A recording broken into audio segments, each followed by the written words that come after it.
Hello and good Hey, evening, and welcome to The the truth Truth Behind behind the the Truth. truth. Yes, indeed. Yes. Another awesome Saturday night that we're coming to you live. Okay. Woo, in color. Yeah, I hope so. I truly hope so. Yes. Definitely. Guys, we want to thank you so much for taking the time out to you from your, of course, your busy schedule on all of our social media base and tuning in with us on this wonderful Saturday evening. Yes. Hopefully, it's nice in the East Coast. We're in the West Coast. We got sunshine and heat. You probably got rain on the East Coast. Okay, so oh, here you got yourself muted. But yeah, we're so excited. But for one thing, we definitely want to welcome our Twitter family tonight. Yes, we are now live on Twitter. Yes. So we're excited about that. So spread the word. Everybody that has not been on Twitter, Yes. get on there, like, and share. And subscribe, please. All right. Our YouTube, we need you to subscribe, please. We need these numbers to grow. Okay, you guys have been doing well, but we need to do better. All right, we appreciate everything about that. Harold, how you doing tonight, friend? I'm doing excellent. I'm doing really well. Good. Yeah.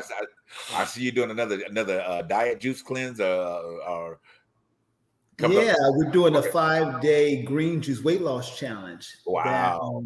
Yeah, we're doing that. This week was really an exciting week for me because I signed my first brand deal. Wow. Brand deal. Congratulations. With a company called Covings. They make juicers. Okay. Covings, yeah. And so the interesting thing about it, so they approached me, they saw me on TikTok and they approached me. Wow. And here's the thing about knowing your worth. So they made me an offer, but it was not an offer that, I felt was, appropriate. Right. It was 1/3 of what I was looking for. And so I turned down the first offer and I was nervous because I'm like, oh my God, this is my first brand deal. I don't want to blow it. But then what I realized and remember is that what is for you is for you. Mm-hmm. And I just told them that I countered offer and told them, exactly what I wanted. And they agreed and they gave it to me. So I'm super excited about that. And I'm super excited about this partnership. Yeah. Well, and maybe, I mean, because we're on our audience tonight, we are about News Buzz tonight. So we're going to talk about a lot of different things that if you saw the posts that were out there, it's from A to Z. So we're going to be all over the place, but I do want to take them, not all over the place, but all over the place. No, I don't mean that.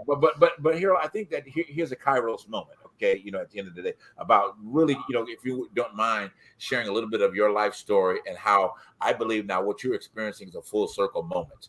At the end of the day, because from your transition or you're starting your life, in Oakland, and then what the business that you established and how you went to almost rock bottom.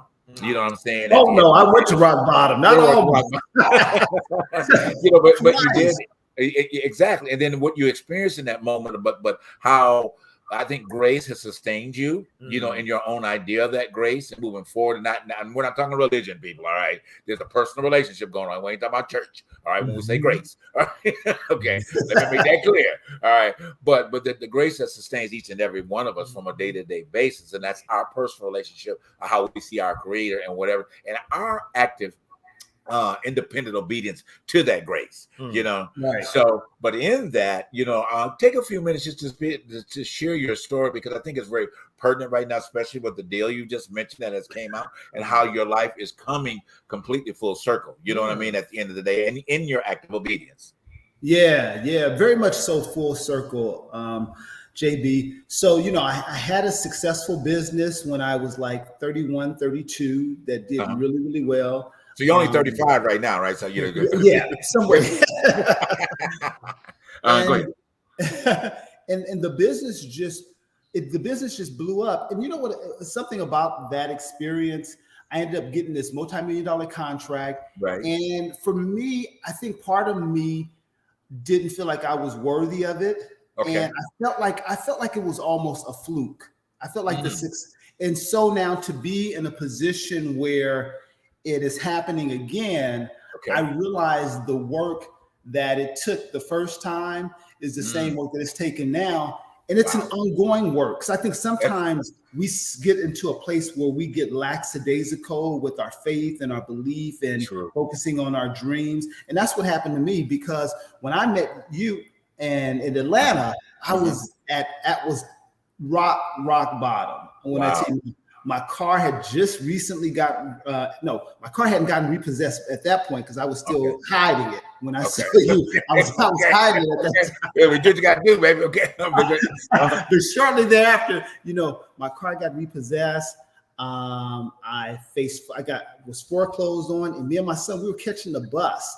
And I remember just feeling like, what has happened to my life? I mean, I was eating peanut butter every day. I would make sure my son had food, but I would buy peanut butter because you could eat on that all day. Right.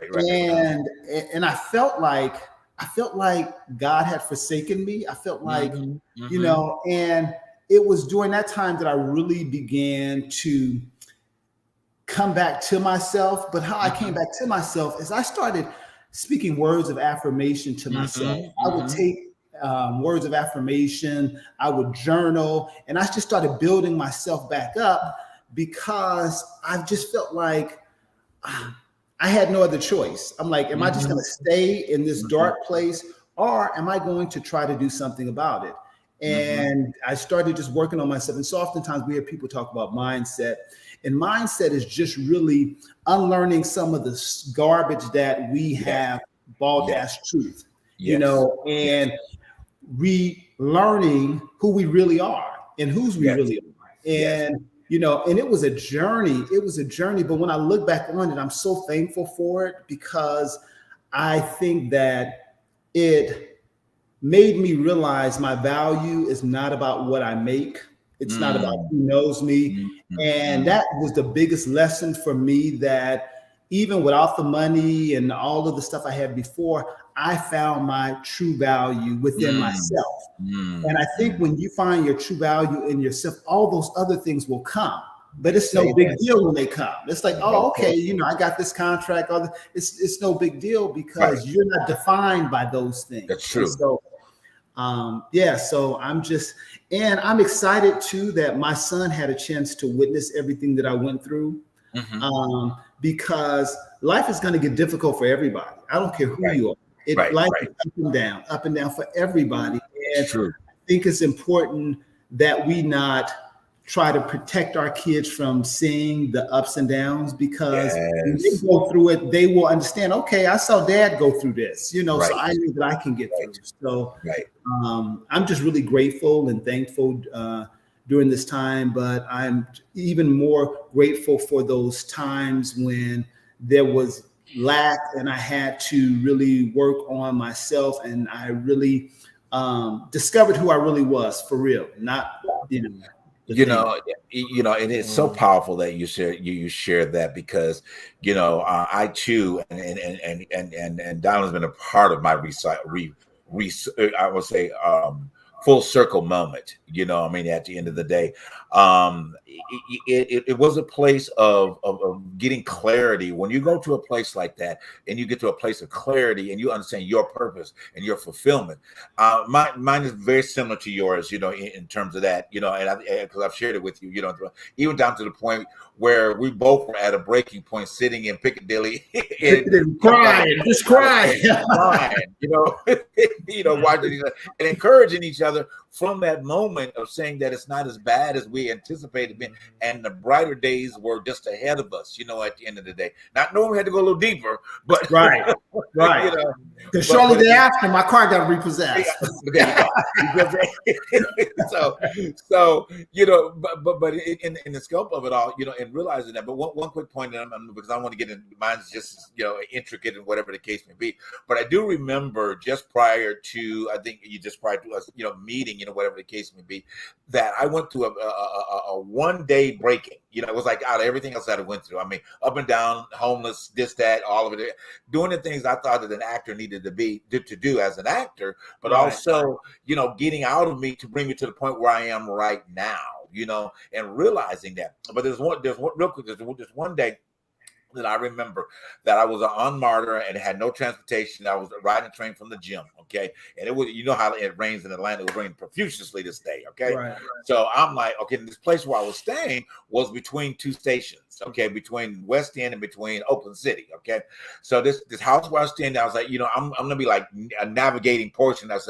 I thought, well, maybe if I get up early, I can get there quicker versus going all the way to like the Oakland station, right?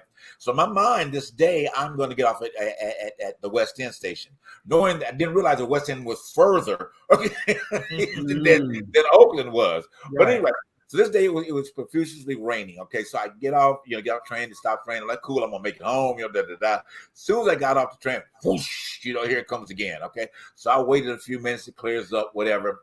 Then it comes down again. Then I said, well, I got to call somebody. I got to get home. Nobody was available. Nobody was able to get me home. I'm like, okay, so that means I got to walk home, right? So I saw a stop, once again. Okay, I step out from the train station. Guess what? Whoosh, comes back down again. I'm like, Lord, what am I doing? So I started walking this little tiny dinky umbrella, trying to make it home, right? Already getting wet. So I make it to one of the corners, and I'm like, okay, what am I in my head? I'm having this conversation, with our Creator. So I get to the end of that corner, and guess what? A car comes by and tidal waves me. Wow. I was like, oh no. I mean, I'm soaked. Okay. So I'm walking down Lee Street, tears coming. I'm like, what the heck have I done? Where am I at this point in my life? All these other type of things. So I finally get to the place where I was staying, and I'm wet, and then grabbing a towel. So I stood in the middle of the floor, and I looked up and I just said, hey God, what is it? Okay, I have done this. I laid it out. A, B, C, D, E, F, G, all this. And then I heard a voice. I heard him say, you've always been grateful and thankful for everybody else except for yourself. That hit me like, the right ton of bricks. And I thought about it, and tears really started to come down. I said, all this time I've been missing it because I've been, hypothetically speaking, thankful for Harold, thankful for Parnell, thankful for you, all these other people, and not for me. Right. So when my frame of mind and then grace and being grateful started to sit in, and I tell you guys, and that you guys are listening to this, my life did a 360, not a 380, but a 360, because I had to go back from a point to refocus. And it's good to do a 360, okay? Because you can come back and refocus yourself at that point and move forward. So henceforth, things change, move several years, move better, met the love of my life, whole 9 yards goes on, here we are in California. Okay, in a beautiful apartment. Okay, a lot of stories, but that's in the long and short version of it. At the end of the day, I'm sure you got one this year, don't you? I mean, we'll get you in a second. Well, you know what I do, and I'm not gonna make it sweet and short. It's just that I think with life is a hard journey to take. Whether you're going left or right, it's still you still have to go down that straight and narrow, and that's going to be bumps on the road. But it's just, yes, I had my moments where I felt like I have hit rock bottom. I remember when I moved to Atlanta as well. Everybody seems to have rock bottom store right, left to right. In Atlanta. And to be honest with you, I had my situation when I was staying with some family, and I did not know where my life was going at one point. This was right before I met Jay. I did not know what I was going to do. I just got out of a situation with my first renter. And I moved in with my in-laws, and I was in the in-law suite with no lights on, trying to figure out where's life supposed to be taking me. And sure enough, it just so happened, a night at a acting class changed my life, changed the scope of my life, and things went in the direction where we are at right now. So but I always tell Jay, and I always tell everybody else, I always go to and this is where my Broadway sense of scheme, goes into place. I love Lena Horne, but I love that song, I Got a Name. You got to go and listen to it. Her version of I Got a Name from Lena Horne, Lady in Her Music. But even in college, when I ever seemed to not have any type of reassurance, or I needed reassurance, or I needed some buildup, I went to that moment in that song, because what that song represents to me is that I'm not the only one in this. I have a dream, I got a name, and then on top of that, I got to keep moving down that highway of life and not letting go. Just keep moving regardless of what's going on. We just got to keep moving down that highway, because you just, at the end of the day, you represent people who had dreams, who had who had names, and who you represent they say you Maya Angelou used to say you stand on the shoulders of your ancestors, and they didn't give up. So don't give up. Right. And that's what I want to do. That's the word. That is so true. We're going to go to a quick break, and Parnell, we're going to come back with your story right after break. All right? Okay. We'll be right back.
One person. Hey, all right. Welcome back.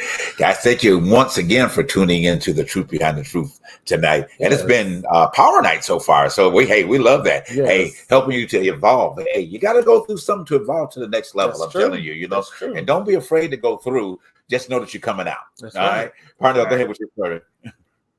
What are we talking about? I missed the beginning. I don't think you know what we're talking about. We were talking about our experiences of having to go through the rock bottom and being able to rise up, you know, to become the phoenixes that we are, you know. I'm sure you've had quite a few stories to tell us about. So, you know. I have never been to the rock bottom of which you speak. No, I don't know what that is. Look, you're an actor. I know you'd have been there, okay? You know, I would say when I first moved out to LA, of course, is the closest to rock bottom. That's the only time that I never really had a place of my own. And I just tell everybody, I moved out to LA, 22 years old, from Denver, Colorado, with about $1,000 to my name, thinking, oh, it's going to be easy. I'm going to go out to LA and I'm going to become famous, blah, blah, blah, blah, blah. That's not what happened. And so I was staying with various friends, you know, couch surfing, you know, sleeping on the floor here. And then I finally stayed with my cousins, Carl and Vanessa, out in Pasadena for a few months. But then they were ready to have their first child. Like, I don't think you want to be here for that. So I'm like, I have to find somewhere else to stay. So ended up staying with some other friends of mine for about 4 or 5 months until I landed my first real job. So for about the first 9 months or so of being in LA, I was essentially homeless. You know, just for not for the kindness of strangers. I'd have been on the street, and I just so happened to go on the game show Scrabble.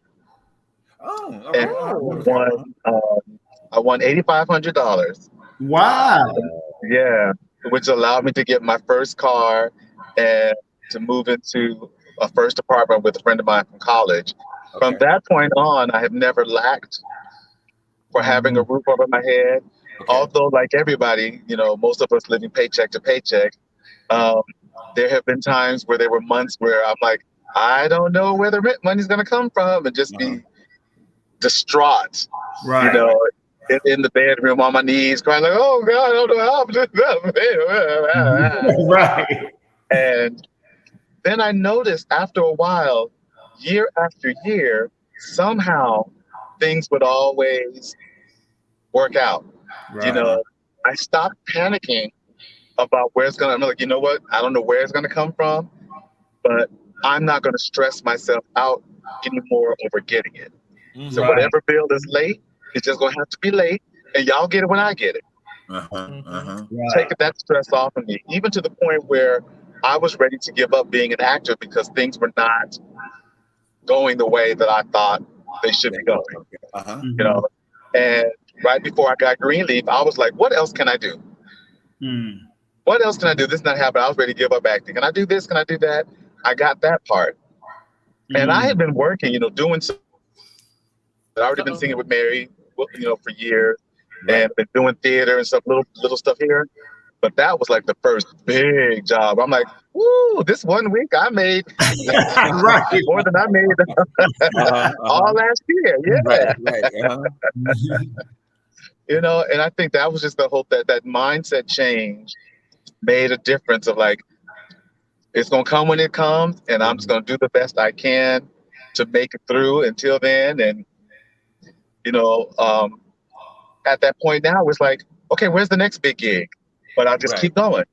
And because a lot of times when you don't see people on a TV show or movies for a while, people think, oh, they're not doing anything. It's like, no, I'm still working and doing stuff. Absolutely. It may not be as high profile, but I'm still here. But you know what? That's my story. You touched on that, so Parnell, about having to go through that, from having to go from paycheck to paycheck. Y'all know what? In these times of high inflation and gas prices going up, and you know, people are still trying to find jobs. Do you think now in these times people are now feeling the rock bottom that we're talking about? Not in the sense of probably in the sense of emotional stress, but also in the financial stress as well. Do you think that is now going on within this society in these times with the corona and inflation and the gas prices and all that stuff? Do you think now people are hitting their rock bottoms in that sense? I think in any phase of your life, there's always a point of a wake-up call. You know, I mean, at the end of the day. And I think that this is just another time for a wake-up call. But I'm reminded, I don't want to get too biblical here, but I'm reminded of, because you start thinking about references about stuff, you know, especially with spiritual. But I remember how, you know, I've said to you on several occasions is that I'm reminded of the story of Joseph, okay? And there was always a situation in Joseph in the Old Testament when he had prophesied to Israel that to be prepared for there's going to be 7 years of famine and 7 years of prosperity. Okay, but during the time frame of the 7 years of prosperity, they didn't prepare for the time of the 7 years of famine. You know what I'm saying? So when you're in a position, it's long short of stories, as long as you're in a position that you see all the prosperity coming in, you should be making preparation for the time when it's not there. Mm-hmm. So during the time that when that prosperity was not available, the people of Israel, they still they were prospering. You know what I'm saying? They still everything was going well for them, and everybody was like, you know, they start signing deals. Okay. You know what I'm saying? You know, and their wealth starts to increase. Yeah. You know, they have TV shows like The Truth Behind the Truth, and it starts growing. You know what I'm saying? And it becomes more advantageous, you know, and things like that. So I think that, you know, if you have that preparational mindset and stay connected to your idea of faith in your creator, even in this moment, even in this time, you will be perfected to the next level. Now, I'm not going to say you can't make it doing where you are right now, but at the end of the day, maybe you need to make some adjustments. And then here's the thing. We said this on shows back during the middle of the pandemic. This was the time to get yourself in order. You know what I'm saying? We said it. Everybody on the show talked about it. You know what I'm saying? But did people tune into The Truth Behind the Truth? I'm scolding you, yes. Did you tune in? Did you tune into us? Yeah. Did you listen? You know, did you pay attention to all of the signs that were there when it was necessary to change your mindset? Did you take an opportunity to start a business? Yeah. You know what I'm saying? We said it on several occasions on The Truth Behind the Truth about people starting business during the middle of 2 years. You could have been signing a deal. Okay, yeah. You know what I'm saying? You could have been putting a product out there, T-shirt or something. I had a bonnet. I mean, you know, or whatever. You know, during that particular, you know, that particular time. But understand that, hey, even in this midst of time of the struggle that you may be going through, you will get through it. You know what I'm saying? And you will come out better than you're going in. Yes. So be encouraged about it. We got to move on. Well, Mary Lynn, we got a comment say, yes, for sure. My son struggles to find work and I'm paying his bills and mine, struggling but hanging strong. Gas and groceries very hard right now. And that is so true. Absolutely. That's so true. Thank you for the comment, Mary. Yes, Yeah, definitely. yes, Have him be encouraged and you be encouraged, you know, at the end of the day. But again, take the moment to step back from the situation, even though it may be difficult right now. And there is a lesson in it. You know, there's always a lesson in the going through, but we don't want to hear the lesson in going through, okay? Because we want the answer. You know what I'm saying? And I think it's important when you're going through, it's like what Parnell said, is finding a way not to panic.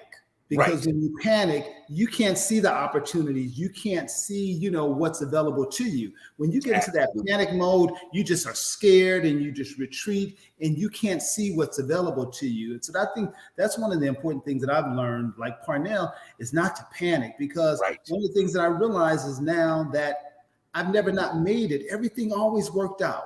Everything always worked out. But when I panic, I made poor decisions. I did things that I normally wouldn't have done, and I made things worse oftentimes out of panic. But if you can find a way to relax and just remember who you are, whose you are, and remember that things are going to work out the way they're supposed to, and that everything eventually is going to be okay. You know, you'll be able to see the opportunities that really exist before you. Well, you know, when you said about the word panic, very, very powerful. See, when we put ourselves in that position, we put a shield up. You know what I'm saying? Because panic makes you retreat. You know, go like you said here, go for it. And we put that. And then here's the thing that prosperity may be trying to find its way to us. We start blocking it. You know, that's more like a defense mechanism. Well, it is. I mean, it is. I mean, because again, as humans, we want to know. We don't like the uncertainty. You know, that's why it's hard for most people to live by faith. You know what I mean? At the end of the day, because faith is a shot in the dark. Faith is a step in the dark. Faith is turning the key when you don't know what's on the other side of that. But how we act in faith on a day-to-day basis, you get in your car for the most part, you turn the key and you don't ask any questions. You know what I'm saying? You go through your house and you sit on the couch, you know, and you sit down and you don't question the fact that the couch is going to hold you. It doesn't fall through, you know, and all of those things. But we don't think about the simplicity of those areas of faith in that. And if we think about it as in the simplicity mode, it makes it easier to apply the faith. That's why, quoting scripture out again, I ain't no Bible lesson, but that's why Jesus. Well, you starting to sound like a Bibleist. You keep referring to the Pastor. What is going on, Pastor? Well, you know I'm the cousin preacher, so anyway. You know? But that's why Jesus simply said, if you have faith of a mustard seed, you see what I'm saying? Then you can speak to the mountain and say and tell it to be cast away, be moved. See, and the simplicity of faith is where the greatest part of your faith moves. Okay, but we got to go on. We got a whole lot of stuff to talk about that. I don't want to. We ain't having church in here. All right. No, we are not. Go ahead, your first topic. What you want to talk about today? Well, you know what? Let me tell y'all something. I am so happy for this legend because I think this was so necessary for in her time in her life. I think she's now 63 at this point. Jennifer Lewis got her star on the Walk of Fame. The black mother of Black Hollywood, and I am so happy for her, aka Jackie Washington, y'all. And listen, y'all, I just want to just put this on the record. Nobody died in a laundromat on Jackie Washington Day, y'all. So Ethel Washington, aka Whoopi Goldberg, put that in your pocket right there. But I'm just happy for her. Do y'all have a favorite Jennifer Lewis movie? Oh wow. Jeez, it's just movie. She's appeared in so much, you know what I mean, at the end of the day, you know, that it's kind of hard to tie into one specific, you know, I mean, I think iconic favorite one because, you know, I mean, she goes back to Sister Act and, you know, and all of these other different ones. They didn't have huge parts of Sister Act, but she goes back to all of that, you know. Yeah. The Dean from A Different World. Right. And, yes. You know, and then Poetic Justice, she played Tupac's mother and Angela Bassett's mother and What Love Got to Do with it. And Whitney Houston's mother and a preacher's wife. That's true. That one, I really love. That character, I really loved. I really loved her in that character. That I think the preacher's wife. Yeah. Really good. But go ahead. But kudos to that. I mean, really. Yes, I mean, I'm just so happy. I mean, for her and that anybody that's making that type of achievement, in this industry, is really good to be recognized. And who's very long lasting. Longevity is the key, right, Parnell, in this industry? Oh, absolutely. It's the long game. Don't forget any ideas, anime. I'm the only sinner in this house. Okay. So true. Well, let's get into this government a little bit and what's going on. One thing I do want to bring up real quick. I don't know if everybody had an opportunity to see it, but President Biden is getting really a lot of flack for his fist bump to the what's his name, the Iranian, not Iranian, but the prince, whatever. Saudi prince. My thoughts on that. Okay, I mean, I think that one of the things is that these people, whoever these people that started to put him against it, they, number one, are always looking for something to tear him down, okay, because they don't want his agenda to go forward. Whether you think he's moving fast enough, slow enough, or whatever the case would be, the man is making some progress. Now, he may be moving like a snail one day, okay, and then the next day he may be the road runner, all right? So let's not, come on, stop the shit. All right, really, come on. The man gave him a fist bump. He was being cordial. Hell, they still got COVID going on. He didn't want to shake his damn hand. All right, the fist bump was in order for that. All right, it doesn't mean that they could become buddies because he gave him a fist bump. You think about the people you pass on a day-to-day basis. You don't know nothing about, and you give a fist bump to. Hey, bro, how you doing? Oh, hey, sister, how you doing? And you don't know. So why are we giving him a bunch of flack about a fist bump?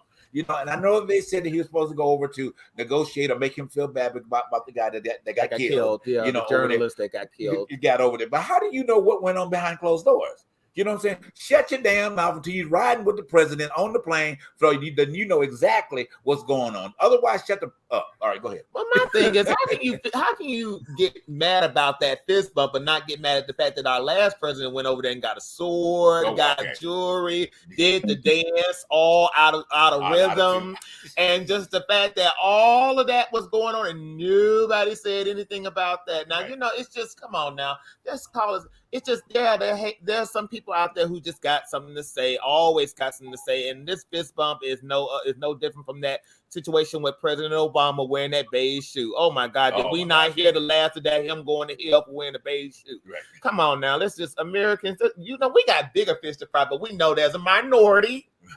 There's always going to be a minority out there in whatever land that's got something to say. So, that's a given. Makes no sense at all. Well, they control the narrative in this country right now, the minority, not the majority. I don't know what the majority is these days. It is. They sleep. Caperno, you got a point about that? Well, I think like Dylan was saying, it was a big mountain made out of a molehill. Because I was listening to the news to CNN, and they were saying no American president has ever gone over to Saudi Arabia and really let them have it. It's a lot of talk. We say stuff, we talk tough, then you get over there and you realize, okay, but we still have a lot of business dealings. I think the only time any American president will ever really be able to back up what they say is when we stop being reliant on oil. Well, we have all these alternative fuel sources, but as long as we keep being dependent on oil, we kind of have to pussyfoot around smacking Saudi Arabia on whatever issues we may have with them. Because, we still need their oil. Like, when you don't need somebody, then you can hold them accountable for the actions that they do that the world is outcrying about. Yeah. Right. Oh, the fist bump heard around the world. Exactly. I mean, it's like got a lot more going on than worrying about a damn fist bump at the end of the day. Right. We got monkeypox. We still got COVID, recession, oil prices, and we worried about a fist bump. We're worried about a fist bump. And potentially the wrong thing. And potentially, go ahead and make your point. But potentially, I mean, like he's bringing up COVID here. Potentially, we're going to have to be masked up again. Potentially, if things keep going where they are. at the end of the day. So come on, people, like I said, wake the F up. Okay, come on. You got more fish to fry, as we say at the end of the day. One point, you go with more. Now, so my question would be, as always, why are we so dependent upon all these other places for oil? And then Texas is drilling the shit out of their ground, and I don't know why we don't have no oil coming out of Texas. You know what I'm saying? California got oil being drilled here. All these other places. So why are we so dependent on all these other foreign countries to give us oil? But anyway, we know that why it is. We don't have time to get into that, as a whole. But I know why. But I'm just kind of throwing it out there. Go ahead. Well, you know what I always say: the more let's just say this. What that saying says: the more you have, and the more like food and all that stuff, the more complaints you will get. I think that's what it says. The more entitled, the more entitlement comes with. You kind of get what I'm trying to get at. We have so much seems to be going on in this country that a fist bump is probably the only thing we can complain about. Well, I mean, to be honest with you, food is not scarce, and I mean all this other stuff. I just feel like we always have our minds in just stupidity over here, and I think it's the mainstream media that seems to kind of ramp up this narrative that doesn't mean not one hill of bean. I'm just saying. I'm just saying. We got to go to a quick break. Harold, we can bring up with your conversation when we come back from break. All right, we'll see you guys just in a second. Oh. Thank you. Thank you.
Hey. All right, and we got the goal. And then we're back. We got right, guys. Thank you once again for tuning into the Truth Behind the Truth tonight. And again, want to welcome our new social media based Twitter live on Twitter tonight. So we're really excited. So please, definitely make sure you are sharing us from the Twitter and subscribing so you get the notifications every time we go live. All right, Harold, go ahead with your pointer. Yes.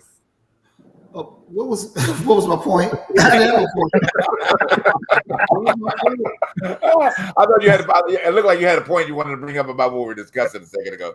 I didn't mean to cut you off. I this is my first seeing the fist bump, so this is. Gotcha, partner. Go ahead. You have something you want to talk about tonight, partner? Well, this is the one thing that I will say about the fist bump that I think is valid is, and Deep brought up a good point. Like T-Clown went over there, and like he made no point that he didn't care about what the Saudis did. He just wanted the business. And I think what got people upset with Joe Biden is that he was being so outraged on the campaign trail, and we're going to do this and blah blah blah. And then as president, he kind of backpedaled a little bit. Right. And so I think that's sort of the thing that what people with the fist bump seems a little too camaraderie. I think it's still being made more big of a deal than it really was, because it could have been. I fist bump people all the time now, just going like, I ain't shaking everybody's hands. I don't know what you've been touching. Right. So it might have been as easy as that. Like, hey, I'm just gonna kind of keep it civil, Right. but I'm not gonna do the handshake thing. Right. But it really is a thing of when politicians, what they say on the campaign trail, when it's not backed up by what they do in office, they subject themselves to a lot of criticism. So there is some valid criticism there. I won't say that, oh, you shouldn't be saying that. But again, as we've been saying, in the grand scheme of things, that's such a small thing to have to worry about. Here's the thing. The Crown Prince there's really not much we can do to him. We don't have any sway over Saudi Arabia like that. Right. You know, they're a rich and powerful company on their own. So we can't really make them do what we think is right. We can condemn and we can say all these words. But how are we going to make him say, oh, yes, I did it. I'm sorry. Take me away. No, we don't have the power to make him do that. No. That's all. Well, I think we learned that from Prince Andrew in his rape case with with Jeff Epstein. I mean, we just can't go over there and just put this man in jail. It's got to be from his country that he's got to do something. I mean, they couldn't get him to come over and deal with the FBI in that case. But yeah, you're right. It's just the fact that there is protocol to this, but at the end of the day, what can we do? And what can President Biden do? He can't do nothing but go over and confront this man, talk about the death of this journalist, and keep it moving. Right. But the fact is that we still have to deal with this country, because I think in some form of fashion they do ally business with us. Right. So it's just the fact that that's government for those who don't know too much about it. At this point, they can't do nothing with Putin. So what do you expect to be being done with with the Putin. I mean, come on, really? At the end of the day. But anyway, segueing into talking about this other stuff, let's get into talk about Ricky Martin news. Yes. Oh my! Let's talk about Lizzo first. Well, let's talk about Lizzo. Did y'all hear the new song? Do y'all like the new song? Lizzo, what song? What song? One song. The only song I heard was Beyonce, "Break My Heart." Break My Soul. That's all I've heard. Let's go back to that. Now you bring up a good one, Harold. Beyonce's "Break My Soul." Now, for those new generational listeners of music that do not care for house music, for you two who lived through the 90s and lived through that craze of Crystal Waters and all that jazz, did y'all like the new song Beyonce came out with? I think, from what I heard, I haven't heard the whole, and I think it's pretty good. I mean, at the end of the day, it does kind of take you back to those true club moments and things of that nature. But I will not say that she revived house music at the end of the day. I would not give her that kind of glory at all. All right, because the house music, we know that you won't give her that kind. Yeah, exactly. Because even in that point, but house music ain't never went nowhere. Okay, it's just where you decided to go club. It wasn't playing. All right, but those that go to the right club knew the house music ain't went nowhere at all. All right, so let me make that point clear. Beyonce did not invent house music. All right, Lizzo. I love the song because I love the message, and I think it's so timely for what we're going through in this country. I think with all that is happening and all of the anxiety and all of the things that we're facing, I think it's a great anthem to remind ourselves and to say to ourselves, no matter what we're going through, that you won't break my soul, no matter what. And so I think it's empowering for everybody. So I love the song. I love it too, because on top of that, it teaches us, those who are going through the great resignation that we hear about on Twitter, the hashtag resignation, great resignation, where people are leaving their jobs for better situations, fulfilling their dreams. I like that it's hitting that, because I think people need to understand that, because of this situation right here, you are not going to break my soul. Is the fact that you can still keep moving towards your destiny. Even if you lose your job, if you lose sight you got a goal you're still going towards, go towards it. Don't let this break your soul. Right. And I think that we need music like that right now. Absolutely. I don't need anybody telling me to go do a Percocet or do Oxycontin and go get high. I need somebody to tell me that I have dreams and I need to keep going towards those dreams. Like we talked about in the beginning of hitting rock bottom. Right. But you know what? Let's go back to Lizzo. Lizzo had a situation on the Breakfast Club where she talked about relationships with her, especially with her new man at this point. She's saying that she don't that's just not say that, but she believes she doesn't believe in the traditional sense of relationship of being with one person because they feel like you are boxing a person in and are boxing the situation in the monogamous relationship. But she believes in love, love without restraint, love without any type of what you call possessiveness, just being able to just love and just take the person as they are. Okay. Now, do you believe in that? Do you believe that in monogamy we should be restrained at least? Do you? Because I know you are a conservative when it comes down to relationships. Here, I don't know about you, but I know I know people have a different outlook on relationships. But what do you believe? Do you believe that love should be spreaded out in a sense of you can love this person but love that person and then come back into the fold? Like, I would say that would be more of an open relationship. Would that pretty be much, pretty much. Instead of just being restrained to one person? What type of relationship do you believe in, Harold? What do you believe in? Do you believe in 1 or 2 people in a relationship, or do you believe in just one love? Let's just say it like that. Like one love? No, I don't believe in one love.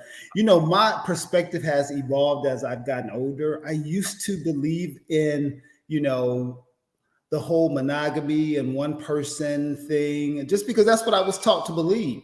But it didn't seem to work out for none of the people that were around me. Nobody was monogamous. Everybody was doing things on the hush. And so as I've gotten older, I've expanded my perspective on that. I don't believe that it's hard to experience loving multiple people. I think that's possible. And I think sometimes we look for relationships to define us and to validate us, but my perspective is different. And I don't even know that I even really believe in monogamy anymore. Yeah. I don't know that I believe in that. I don't know if I believe that that's realistic. Well, wait a minute. I'm going to add this. Do you think people build their relationships on ego instead of love? Like, do you feel like there are some people who feel like there is a sense of, I got to have this type of life and have you, that type of adore me. I need to have you adore me and only have eyes for me. And and valid point. I understand what you're saying. In terms of that, Harold. Now, me personally, I'm conservative when it comes to situations such as that, but I do understand people with their involvement in that. I'm not saying that I don't evolve. I'm not evolving in that particular direction. Okay, but I think that for those that want to do that and have a clear explanation, understand what they are. But I think my thing is like, I think that people don't know who they are and they run to those areas for excuses and not necessarily to be able to be loving yourself first. Okay. And then because of that, they find themselves in multiple relationships or making excuses not to be committed to something. I'm not saying that's your case. I mean, because you're an involving person. However, I think the vast majority don't understand themselves. So what has happened is that they use these as excuses to block themselves from understanding who they are and make themselves available for everything that wants to say, that they may love you this week today and this person that day and that word. And I think that when you have defined yourself and understanding that you really are solidly happy with yourself, you're in a position, okay, here's the thing, that you'll be able to take yourself to dinner and make love to yourself. You understand what I mean? Not that end of it, but make love to yourself at that point. Toast yourself while you're at dinner, then walk away from it. Then if you can walk away from that and understand all of the other factors that you mentioned, then it's another story. But I think the majority of people they run to these things because they're empty and they want all these multiple relationships to make them feel full. So that's one of my major problems with it. If you understand who you are as a person, and you clearly do, and you can prioritize these relationships, if that's the case, then go for it.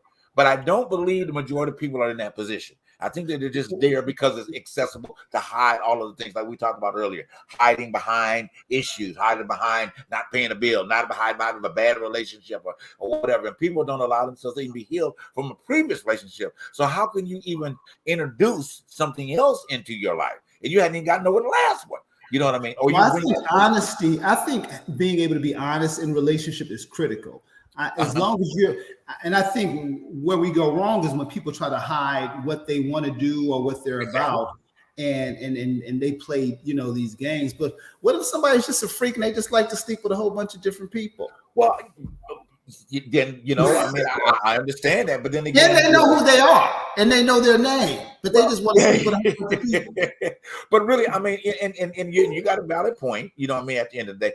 But me, my little window of you know, of that, I think that there still needs to be some things that needs to be addressed, you know, about that. You know, I mean, it's just me, and I could be way off base, but my psychology understanding of that and kind of looking at that, there's something there that needs to be unfolded why this activity happens, you know. And maybe this is one we can bring up when Dr. Not that, but Dr. Nicole, you know, because I think that because she's, matter of fact, putting a plug in for guys, she's at the end on the 30th, so make sure you tune into her about human wellness and then also mental wellness as well. But so that's something maybe we can bring up to that, and, you know, kind of put a little deeper definement on that type of idea of why a person sees themselves in that type of life, you know what I mean? I'll use that. But don't you think, though, if you've been in a relationship for a long period of time, 5-10 years, and you've done it every which kind of way, don't you think that people get bored and want to experience? It's like eating the same thing over and over again. Don't you think people get bored and want to try something else? Yeah, I mean, the idea may come, you know, in an idea that really here's okay. Let me give you another example. For our one of our dear loved ones of our show, Mama D, okay, Diana West, okay, she just posted on Facebook about her anniversary with her husband. They've been together 41 years, okay. So why is it that, you know, that these grown ass adults have made a decision for 41 years? And I'm not sure. I'm not saying that it has been perfect for 41 years. I don't know. You know, at the end of the day, but I think the relationships become a conscious decision. You see what I'm saying? And you live in that consciousness because that's a commitment you made to that particular person. You know, I think you can make a conscious decision and still want to freak. I understand that, and I don't think it takes away from your relationship. I think you can love someone truly, wholeheartedly, and still have a desire to have physicality with someone else. I don't think that takes away from the relationship. Good. Charles, are we going through a break? I heard break. We get in deep in the conversation. Yeah, we are on break. Guys, sorry, we're running over our break time. We'll be right back. We'll pick it up from there.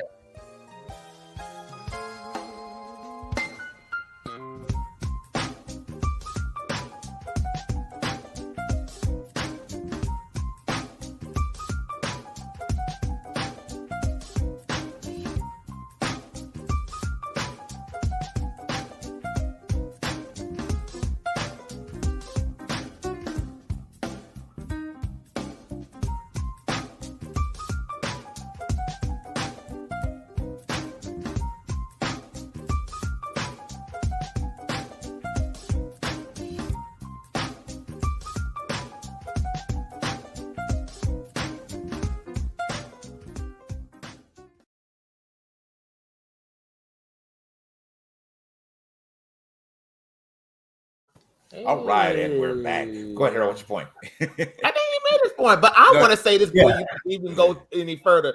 I think when you are finding yourself, I think you need to, like you say, know yourself, know what you represent, know what you come with, and know what baggage you need to deal with and deal with it. But then when you go adding somebody into your life, that's where I feel like the vetting process should happen. You know, I think a lot of people, and I think Whoopi Goldberg made this compliment on The View the other day. It's like, do we not have these conversations before we go into situations where, okay, we're across from each other? What is your freak number.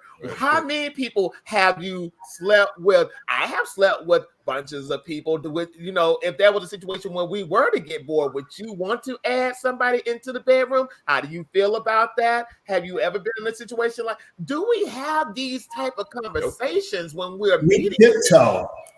And then I understand that it's too far fetched from the first date, but I'm talking about down the line. I'm not talking about the first date. I'm talking about when on the first date. That's when you get to know somebody. But you know, on a regular, you know, situation, there should be a vetting process where you got to know who you are dealing with. Because when people get into these relationships, especially when it boils down to certain relationships, same-sex relationships, because you know, men, and I ain't trying to throw off on same-sex men, but you know, men are different from women.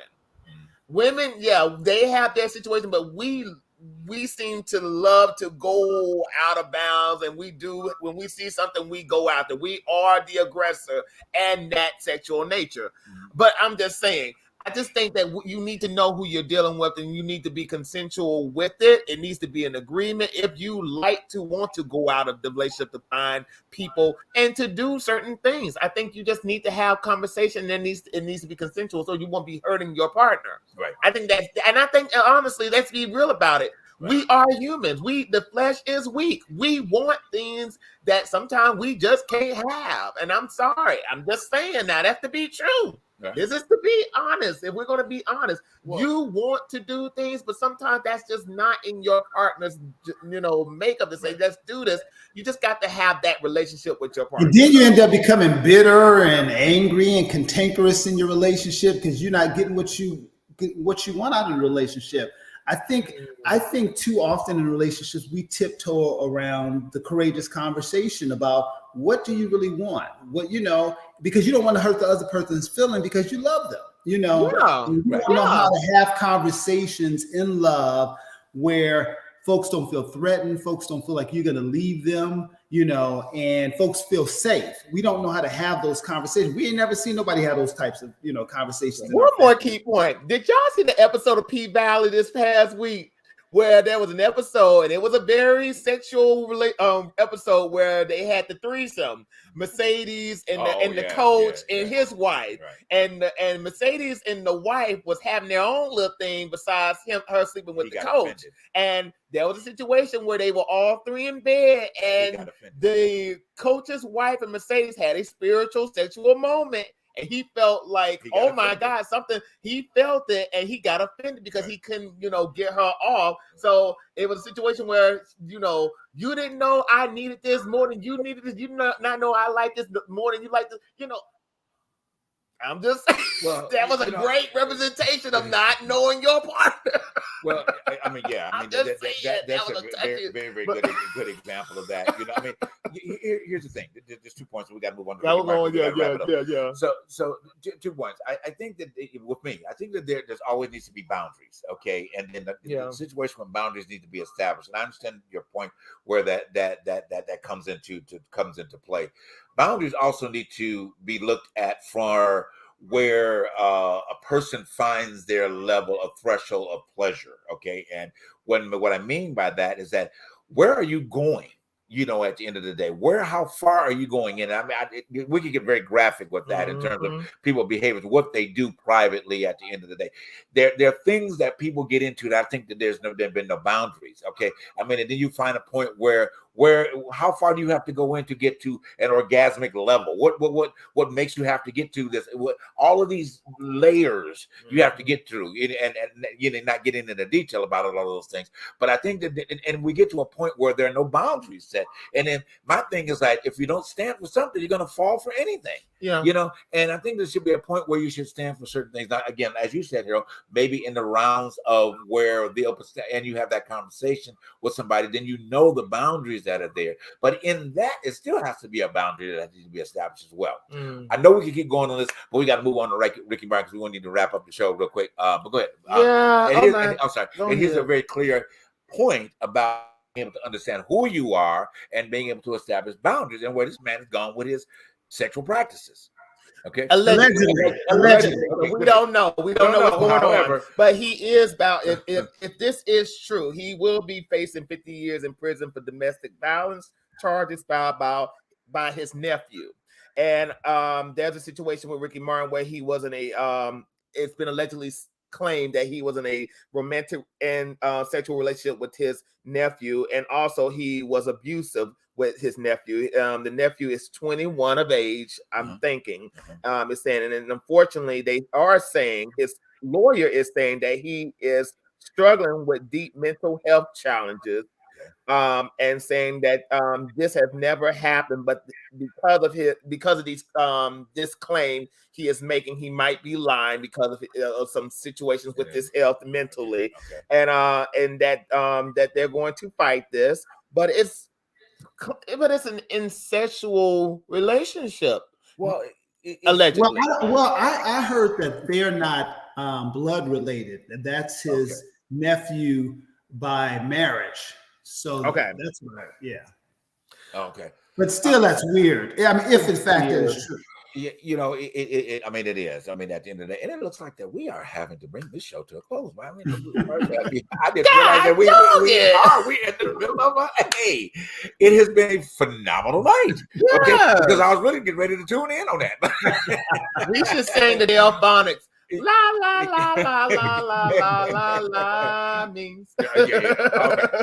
Anyway, but it has been a phenomenal night, you know, of a hot buzz, you know, news buzz with us tonight. I mean, it's really good. I'm glad that we opened up the way that we did here. Yeah. And thank you so much for making that spiritual connection as to sharing, you know, with your prosperity and all of us that we're experiencing right now. We do want to remind you of our next two shows. They're going to be very powerful, dealing with the, with social wellness. We're going to put it up under that, a complete idea of social wellness. So you can get yourself together, join these two beautiful women that are going to be with us starting next week.